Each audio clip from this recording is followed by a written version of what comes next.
Ni hao les amis, aujourd'hui 103e jour de l'aventure réveil à Pékin. Alors les amis, aujourd'hui je vais commencer par aller voir deux sites touristiques, des choses assez classiques ici à voir à Pékin, qui sont la Drum Tower et la Bell Tower, donc la tour du tambour et la tour de la cloche. C'est assez loin d'ici, ça se trouve plutôt au nord de Pékin, c'est dans le grand centre de Pékin mais plutôt au nord. Pas mal de stations de métro à faire, je crois que j'ai 3 changements de ligne. Et ce matin les amis, le soleil est de retour.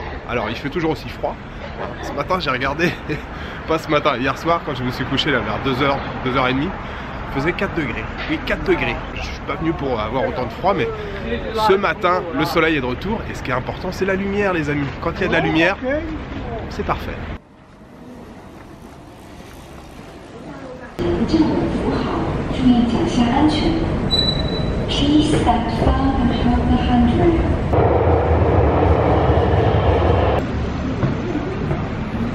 Alors les amis, je viens d'arriver dans le quartier, je vais essayer de parler assez fort parce qu'il y a quand même pas mal de bruit ici. On va d'abord voir, peut-être que vous la voyez derrière moi, la tour du tambour, la tour de la cloche se trouve juste derrière. Apparemment on peut monter en haut des deux tours. Elles ont été construites en 1272. Elles ont été je crois plusieurs fois détruites par des feux, reconstruites. Au départ elles servaient simplement à faire de la musique, divertir les gens du quartier. Et après elles ont servi à indiquer l'heure aux habitants de Pékin.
Alors, j'ai fait la visite des deux tours. Oui, je suis un ouf, je suis comme ça, j'ai acheté le ticket pour aller en haut des deux tours. Le billet combiné, ça coûte 30, sinon je crois que c'est 20 pour chaque tour. Alors, dans la tour du tambour, il y a des tambours. Et dans la tour de la cloche, il y a une cloche. Voilà, ça paraît évident. La vue là-haut, c'est sympa, il y a une petite vue qui est pas mal. Après, honnêtement, si vous montez pas en haut, c'est pas, vous manquez pas non plus un truc de fou. Je trouve que c'est plus sympa de les admirer quand même de l'extérieur quand on est en bas. Elles sont très jolies ces deux tours, mais je crois que ce que je préfère finalement, c'est les deux places. Il y a une place entre les deux tours et puis une place derrière la tour de la cloche qui sont vraiment sympathiques toutes les deux. Il y a beaucoup de gens là du quartier qui sont là à papoter, à jouer aux cartes, à jouer aux échecs. S'amuser avec les enfants, donc c'est assez sympa comme endroit, j'aime bien. Je me souviens la dernière fois que j'étais venu, j'avais passé pas mal de temps sur les places aussi. Il y a un petit Hutong de ce côté là il me semble, de mémoire, ça n'a pas trop changé, donc je vais me balader un petit peu dans le quartier. Et puis ensuite il y a un quartier dans lequel je vais aller qui est pas très loin, enfin tout ce qui est question de distance à Pékin c'est assez relatif, mais un quartier de Hutong qui a été complètement restauré, transformé. Alors c'est beaucoup de cafés, de restaurants, Miha beaucoup de cafés, beaucoup de restaurants, ça s'appelle Nanluogu Siang. Voilà, je vais prendre cette direction pour la suite du programme.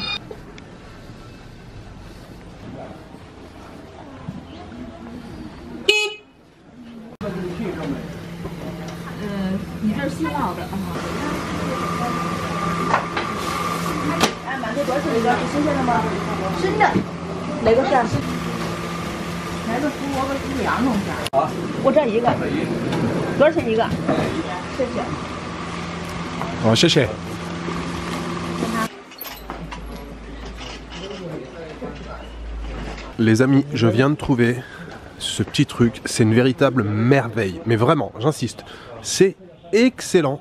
Il y a de la viande à l'intérieur, des herbes, des oignons et tout. Le petit pain bien comme il faut. Alors j'ai essayé de demander le nom, je pense qu'il a compris, je crois que c'est Hao Bing. Hao, ça doit être la viande je crois. Et voilà, le pain, enfin Wobing, ça coûte seulement 10 yuan, un petit peu plus d'1 euro. Franchement, ça passe tout seul, mais c'est tellement bon.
Alors, messieurs, dames, j'ai fait ma visite du Hutong Nanluogu Siang. Comme je vous l'avais dit, c'est un Hutong qui avait été transformé, très commerçant. Bon, là, on a encore passé un niveau au-dessus. Du début jusqu'au bout de la rue, c'est qu'une enfilade de boutiques, de souvenirs, de marchands de bubble tea, de tout ce que vous voulez. Quand j'étais venu, je me souviens la première fois, enfin il y a 8 ans et il y a 6 ans, voilà, toute la rue n'était pas encore occupée. Il y avait quelques cafés comme ça indépendants, on pouvait prendre des bons petits espressos, des pâtisseries qui coûtaient déjà 5-6 euros à l'époque.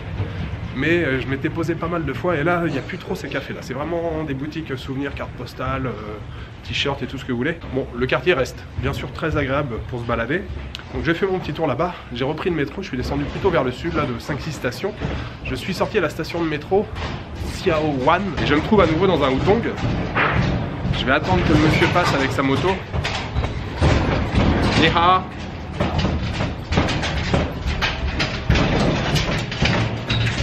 Et voilà, je me trouve dans un nouveau Hutong, un Hutong mais qui a été complètement restauré. Vous voyez, c'est hyper clean, je sais pas si vous voyez derrière moi, les murs en briques et tout, même le sol, les pierres là et tout, c'est super propre. C'est un Hutong qui a été voilà, complètement rénové. Après, je sais pas comment est l'intérieur des maisons.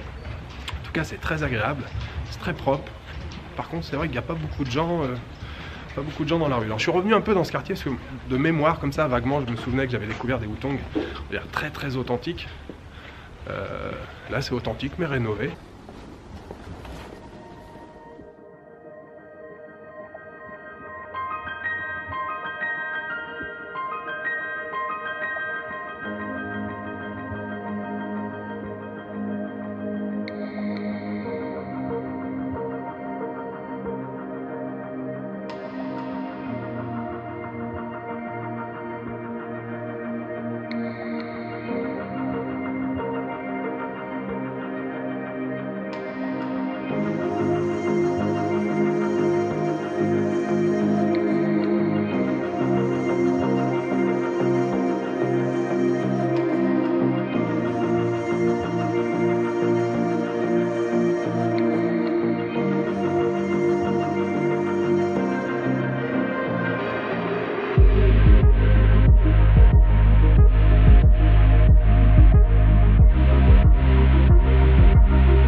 Je suis de retour à l'hôtel les amis, j'ai passé une excellente journée, mais alors j'ai beaucoup marché aujourd'hui, mais j'ai découvert plein de quartiers différents, c'était cool de revoir les deux tours ce matin.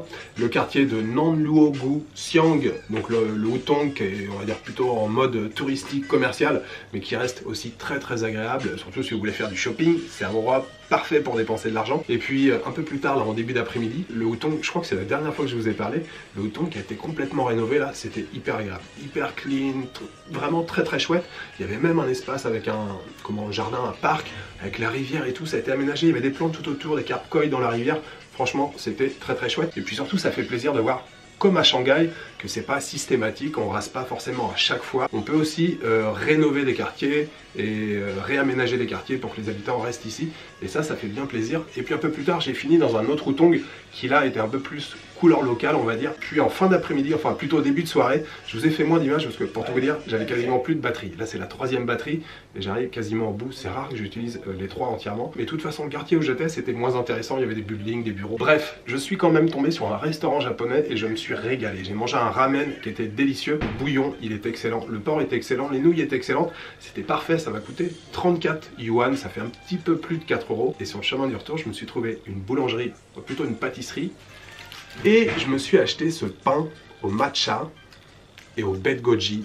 Ça a l'air délicieux, vraiment. Ça coûtait 19 yuan, ça fait un petit peu plus de 2 €, peut-être 2,50 €. Bon, enfin, il est balèze, il est gros.